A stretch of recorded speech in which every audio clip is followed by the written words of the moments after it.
Welcome to our channel. నేను మీ ప్రశాంత్. ఈ మధ్య కాలంలో ఎక్కడ చూసినా కానీ బెట్టింగ్ యాప్ ప్రమోషన్స్ చాలా వైరల్ అయిపోతున్నాయి. చాలా మంది మీద కేసులు నమోదవుతున్నాయి. ఇదే క్రమంలో మేము చాలా మంది మోసపోయాము అంటూ చాలా మంది బయటకు వస్తున్నారు. ఇప్పుడు చెప్తున్నారు మేము ఇంత మనీ లాస్ అయ్యాము. కొందరు లక్షల్లో కోట్లల్లో లాస్ అయిన వాళ్ళు కూడా మనకైతే ఇప్పుడు బయటపడుతున్నారు. సో ఇదే క్రమంలో ఒక పర్సన్ కూడా తను కూడా ఒక కొంచెం అమౌంట్ అయితే లాస్ అవ్వడం జరిగింది. లాస్ అయినప్పటికీ అంటే ఇక్కడ మనం చాలా మందికి అయితే చూస్తూ ఉన్నాం. లాస్ అయ్యామని చెప్పేసి చాలా ఇట్లా సూసైడ్ చేసుకోవడం కానివ్వండి, అదేవిధంగా అంటే ఫ్యామిలీకి దూరం అవ్వడం కానీ ఇట్లా చాలా చేసుకుంటూ ఉన్నారు. కానీ ఈ పర్సన్ ఇప్పుడు మనతో ఉన్న పర్సన్ అయితే అస్సలు అలా కాదు. సో మళ్ళీ గెట్టిన్ అయిపోయి తనకంటూ కొంచెం ఫేమ్ క్రియేట్ చేసుకొని తను ఎంత లాస్ అయ్యాడో అంతకి ఇంకా రెట్టింపు సంపాదించుకున్నాడు. అతను ఎవరో కాదు, ఇన్స్టా ఇన్ఫ్లుయెన్సర్. సో అతని ఇన్స్టా ఐడి వచ్చేసి ది ఇన్ఫ్లుయెన్సర్ 2.0. అనుదీప్ గారు మనతో పాటు ఉన్నారు. నమస్తే అండి. నమస్కారం. సో ఏంటన్నా ఇంటర్వ్యూలలో చాలా వైరల్ అయిపోతున్నాం, మనకి ఈ ఇన్స్టాలో కూడా చాలా వైరల్ అయిపోతున్నాం. మెయిన్గా ఇప్పుడు రీసెంట్గా ఒక వీడియో చూసాము, ఏదంటే చాలా డబ్బులు అన్నీ పర్సేసుకొని అదొక ట్విస్ట్. దానికి కామెంట్లు చూస్తారా ముఖ్యంగా మీరు? తిట్లే, సగం తిట్లు ఉంటాయి, సగం అభినందనలు ఉంటాయి. కాదు, ఒక పర్సన్ ఏమని చేస్తాడు, అరే కొంచెం మిశ్రా జర్రంతలా బతికిపోయినవరా, నెక్స్ట్ అన్వేషణకు సజ్జనా సారికి రీలు, నెక్స్ట్ నువ్వే ఉండు. ఇంకొంతమంది చూడకుండా తిట్టేస్తారు, నోటికి వచ్చిన బూతులు బాగా తిట్టారు. అరే ఎట్లాంటి నేను నోటితో వాళ్ళు సగం చూసారు, కోప్పడి వాళ్ళు ఇరిటేట్ అయిపోయి చూడలే, మొత్తం కోపానికి వచ్చేస్తున్నారు. అంటే నెగిటివిటీ. నేను నవ్వుకున్నా, వాళ్ళు తిడుతుంటే నాకు నవ్వుగా అనిపించింది. ఎందుకంటే అబ్బా ప్రజలు మారారు రాబాయ్, ఇటువంటి రీల్ అచ్చుతోనే ఇట్లా కామెంట్ పెడుతున్నాడంటే సొసైటీ మారింది, వాళ్ళని చూడట్లేదు. అదొక నన్ను తిట్టినా కూడా ఇన్ ది కేస్ నా రీల్ చూడకుండా నన్ను తిట్టిరనే బాధ కంటే సొసైటీ మారింది, సొసైటీలో మార్పు వచ్చింది, ఇటువంటి రీల్స్ వస్తే స్కిప్ చేసేస్తున్నారు అని ఒక మంచి దారికి తీసుకొస్తున్నాం సొసైటీని, ఆ సాటిస్ఫాక్షన్ నాకు ఉందన్న. ఓకేనే. సో మొత్తంగా టాపిక్లోకి వస్తే, ఇప్పుడు బెట్టింగ్ యాప్స్ మీద ఎవరైతే ప్రమోట్ చేశారో సో వాళ్ళ మీద కేసులు నమోదవుతున్నాయి. సో దీని గురించి మీరు ఏం మాట్లాడతారు? కేసులు అంటే చట్టం దాని పైన చేసుకుంటూ పోతుందన్న. ఇప్పుడు వాళ్ళు తప్పో ఒప్పో, వాళ్ళు తప్పు చేసిరు అని ప్రజల వాదన, సొసైటీ అంటే వాళ్ళని చూసి మేము మోసపోయినాం అని వాళ్ళ వాదన. ప్రమోటర్స్ ఇప్పుడు ఇన్ఫ్లుయెన్సర్ కానీ సెలబ్రిటీలు కానీ వీళ్ళు ఏమంటున్నారు, డబ్బు కోసం మేము ప్రమోషన్ చేసుకుంటాం, మాకు అదంతా ఏం తెలియదు, ఏదో చేసినాం సరే తప్పైంది, ఇప్పటికైతే ఇప్పటి నుంచి మానేస్తామని వీళ్ళ వర్షన్ వీళ్ళు చెప్తున్నారు. మరి వీళ్ళ వర్షన్ వీళ్ళు కొంత డబ్బు కాస చేసిన దానివల్ల వీళ్ళు కొంత డబ్బుకు ఆశపడి చేసిన ప్రమోషన్ల వల్ల ఎంతో లక్షలు ప్రాణాలు పోయినాయి చాలా మందివి.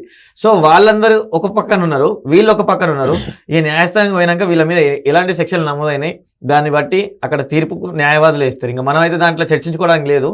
బట్ థింగ్ ఏంటంటే వీళ్ళ సైడ్ కొంత న్యాయం ఉంది, వాళ్ళ సైడ్ కొంత న్యాయం ఉంది. సో మీరు కూడా ఒక ఇన్ఫ్లుయెన్సరే కాబట్టి మీకు ఇలా ఎవరైనా ఇది ప్రమోట్ చేయండి అని చెప్పేసి ఎవరైనా మీకు ఇట్లా కాంటాక్ట్ అయ్యారా?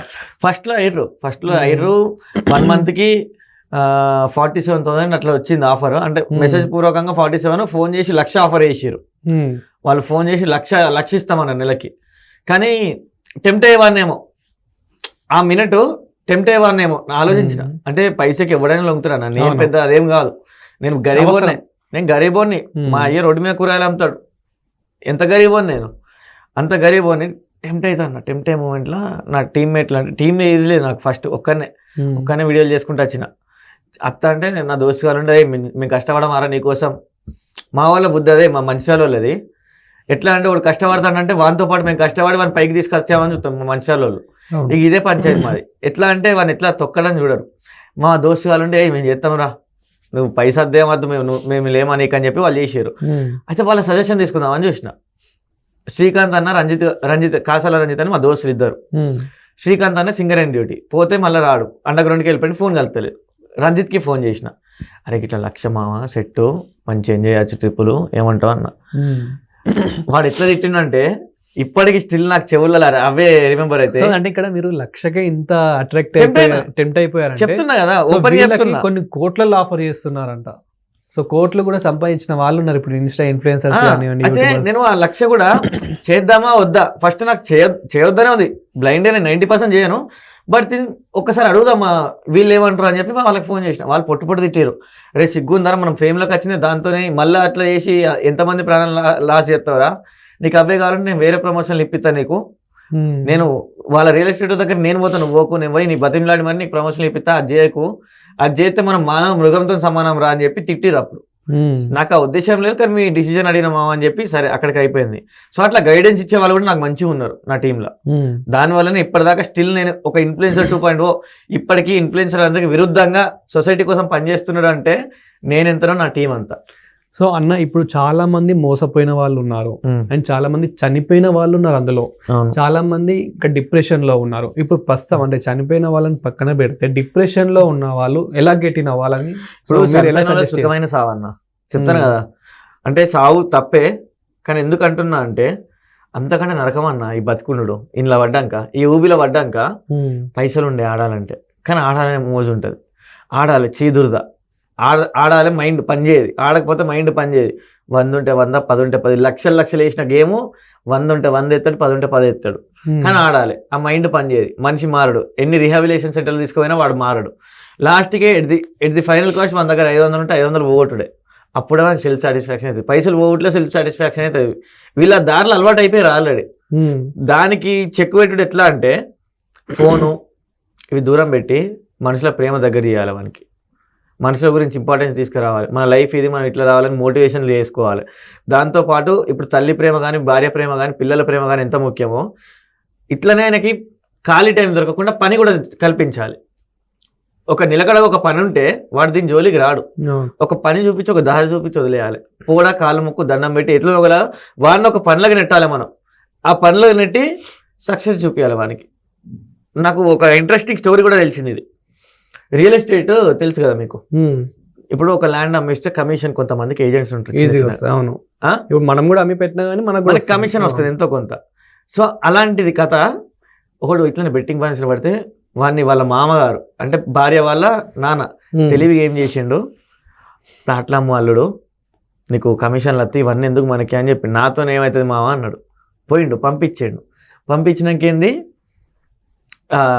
వీళ్ళు అయిననే ఆ మామ ఎవరైతే ఉన్నాడు తెలివిగల మామ, ఈ రియల్ ఎస్టేట్ వాళ్ళు అల్లుళ్ళే. 2 క్లయింట్లతో ఫేక్గా కొనిపించిండు అవి. మా అల్లుడే కొనిపించిండు అని వానికి పైసా చూపించిండు అక్కడ. అరే అత్తన్నేర పైనలా కథ వాని అటెన్షన్ ఇటు నుంచి అటు డైవర్ట్ చేసుకున్నాడు వాళ్ళ అల్లుడిని. పోతే పోయింది ఒక 2 లక్షల రూపాయలు ఆయనకి. నా అల్లుడు మారాలి అని చెప్పి 2 లక్షలు పెట్టి నా అల్లుడికి ఇస్తా, ఎవరికో కాదు నా బిడ్డకే ఇచ్చేది. ఆయన కమిషన్ రూపంలో ఇప్పించాడు. 2 ఫ్లాట్లు సేల్ అయిన తమ్మ నీ తరఫున మరి 2 లక్షలు 2 ఫ్లాట్లకి తీసుకో అని చెప్పి ఆ రియల్ ఎస్టేట్ వాళ్ళు ఇచ్చిరట. ఇక వాడు ఖుషి, మావ ఏంది మావ నువ్వు స్టార్ట్ చేసినావు 2 రోజులలో 2 లక్షలు వచ్చినాయి మావ, నాకు ఇదేదో మంచిగా ఉంది మావ అన్నాడు. అంటే మన అటెన్షన్ డైవర్ట్ చేసిండు అక్కడ. సో అటువంటి పని కల్పిస్తే వానికి ఆశ, పైసే ఎటువైనా పైసే కావాలి వానికి. ఇటు చూపించింది. ఇప్పుడు కష్టపడి రియల్ ఎస్టేట్లో తిరుగుతాడు పిల్లవాడు. ఆ తర్వాత సొంతంగా ఇంకొక 2 ఫ్లాట్లు ఏమో అమ్మించినట, సొంతంగా అమ్మించుకున్నాడంట. సో ఇంకా అట్లా సెటిల్ అయిపోయాడు. అట్లా ఒక దారి చూపించి సక్సెస్ అయ్యేదాకా కొంచెం ఓపికగా ఆయనని ఫాలో అప్ చేయాలి. మళ్ళీ ఆయన ఫెయిల్ అయినా కూడా మళ్ళీ ఇదే దారిలోకి వస్తాడు. అట్లా ఒక దారి చూపించి వదిలితే వాడు గెటిన్ అవుతాడు. సో ఇప్పుడు మీరు ఎక్కడ చూసినా కానీ మీ ఇంటర్వ్యూస్ ఎక్కువ కనిపిస్తున్నాయి. ఇన్స్టాలో కూడా మీ కొన్ని రీల్స్ అయితే చాలా వైరల్ అవుతున్నాయి. ఏదైతే బెట్టింగ్స్ మీద మీరు చాలా పోరాడుతున్నారో, సో మరి ఈ క్రమంలో సజ్జనార్ గారు కానివ్వండి, అన్వేషణ నుంచి కానివ్వండి, ఇలా ఏమైనా కాల్స్ వస్తున్నాయా మీకు? సజ్జనార్ గారితో ఉంటుంది. సార్ ఎప్పుడైనా మెసేజ్ చేస్తాడు అంటే నాకేదన్నా అవసరం పడితే సార్ ఇది ఎట్లా సార్ నెక్స్ట్ స్టెప్ ఎట్లా, ఇది ఇట్లా ఉంది సార్ అని మనం చెప్పినాం అనుకో, సార్ కాంటాక్ట్ అవుతారు, పక్కా రెస్పాండ్ అవుతారు. నాన్ వేషన్తో మనకు కాంటాక్ట్ లేదు. But the thing Sajjanar the Ramabai ఉంటాడు. అప్పుడప్పుడు ఏదైనా అవసరం ఉంటే పింగ్ చేస్తే రెస్పాండ్ అవుతాడు. వీళ్ళతో ఉంటుంది మనకి. సో ఇప్పుడు ది రమాబాయ్ కానీ అన్వేషణ గారి గురించి కానీ చెప్పాలనుకుంటే మీరు ఏం చెప్తారు? వాళ్ళ గురించి చెప్పాలనుకుంటే ఊరు బయట ఉన్నారు కాబట్టి పోరాడుతున్నారు. The great. ఫస్ట్ థింగ్ వాళ్ళు పోరాడుతున్నారు, దానికి థ్యాంక్స్ చెప్పగలను. ఊర్లో ఉన్న వాళ్ళు ఎందుకు పోరాడతలేరు అంటే థ్రెటనింగ్ వస్తుంది. మీరు చూడండి ఇన్ఫ్లుయెన్సర్లు పోరాడే వాళ్ళు ఇద్దరు ఇండియాలో లేరు. అవును, మస్తు ఆలోచించారు. ఎన్ని దారులు ఆలోచించినా కూడా ఇలాంటి వాటి మీద పోరాడే ఇన్ఫ్లుయెన్సర్లు ఇండియాలో లేరు. ఓన్లీ అబ్రాడ్లోనే ఉన్నారు. ఎందుకంటే వాళ్ళకి థ్రెటనింగ్ ఉంటుంది కాబట్టి అక్కడ చూసుకుంటారు. అండ్ ఈ థ్రెటనింగ్ ఎక్కడిది అంటే బెట్టింగ్ యాప్ వాళ్ళది కాదు, లోకల్ ఇన్ఫ్లుయెన్సర్లదే ఉంటుంది. ఇప్పుడు ఇన్ఫ్లుయెన్సర్లు చాలామంది ఒక 74 మంది లిస్ట్ అని ఉంది. ఆ 74 మందే యాంటీగా మారుతున్నారు. యాంటీగా ఎందుకు మారాల్సి వస్తుందంటే వాళ్ళు చేసిన తప్పు ఒప్పుకున్నారు, అక్కడికి అయిపోతే ఓకే. బట్ ది థింగ్ ఏంటంటే మా మీద చెడు ముద్ర పడ్డది, మేము చెడ్డోళ్ళమే అని వాళ్ళు మెంటల్గా ఫిక్స్ అయిపోయారు. వాళ్ళు మేము బెట్టింగ్కి సపోర్ట్ అని ఫిక్స్ అయిపోయారు వాళ్ళు. బట్ ది థింగ్ అది కాదు, వాళ్ళు మారారు, రియలైజ్ అయ్యారు. వాళ్ళ మీద ఈ కేసులు ఎందుకంటే మీరు ఎప్పుడో చేసిన తప్పుకి ఇది ఒక చిన్న ప్రతిఫలం లాంటిది అంతే. పోయి మీరు ఫైన్ రూపంలోనో ఎట్లనో బెయిల్ తీసుకొని మళ్ళీ రావచ్చు. బట్ ది థింగ్ మీరు మారాలి అంతే. మీరు దీనికి యాంటీగా ఇప్పుడు ప్రతి ఒక్క బెట్టింగ్ యాప్ ప్రమోషన్ చేసిన ఇన్ఫ్లుయెన్సర్లకు చెప్తున్నా, అన్న మీరు మారడమే మనకు కావాలి, సొసైటీకి కావాలి. అంతే తప్ప మిమ్మల్ని హింసించి మిమ్మల్ని జైలులో పెడితే గవర్నమెంట్కి ఏం రాదు. గవర్నమెంట్ కూడా వీళ్ళ మీద ఎఫ్ఐఆర్ ఫైల్ చేయడానికి ఎంత ఆలోచించిందో తెలుసా. నేను సజ్జన గారిని పర్సనల్గా అడిగిన, సార్ ఎందుకు ఇట్లా అంటే యాక్షన్ తీసుకోలేకపోతుంది వైఎస్ యాదవ్ దగ్గరనే ఎందుకు ఆగిపోయింది అంటే, దే ఆర్ ఇన్ఫ్లుయెన్సర్స్, ఎంతో కష్టపడితే కానీ ఆ కంటెంట్ క్రియేటర్ కాలేరు వాళ్ళు. సో అంత గొప్ప లైఫ్స్ వాళ్ళే, అంత గొప్ప లైఫ్ ఎందుకు నేను స్పాయిల్ చేయాలి అని గవర్నమెంట్ ఆలోచిస్తుంది. సింపుల్ థింగ్ కాదు. ఒక గవర్నమెంట్ ముందుకు ఒక స్టెప్ వేయాలంటే క్రియేటర్ లైఫ్ కూడా ఒక లైఫే. వాళ్ళు ఎంతో కష్టపడి సింగిల్గా, ఇప్పుడు సినిమాలకు పోతే నువ్వు ఒక ఆర్టిస్ట్గానే నువ్వు బయటకు వస్తావు, వాళ్ళు నీకు యాక్షన్ డిపార్ట్మెంట్ ఉంటుంది, కెమెరామెన్లు ఉంటారు, అందరూ ఉంటారు.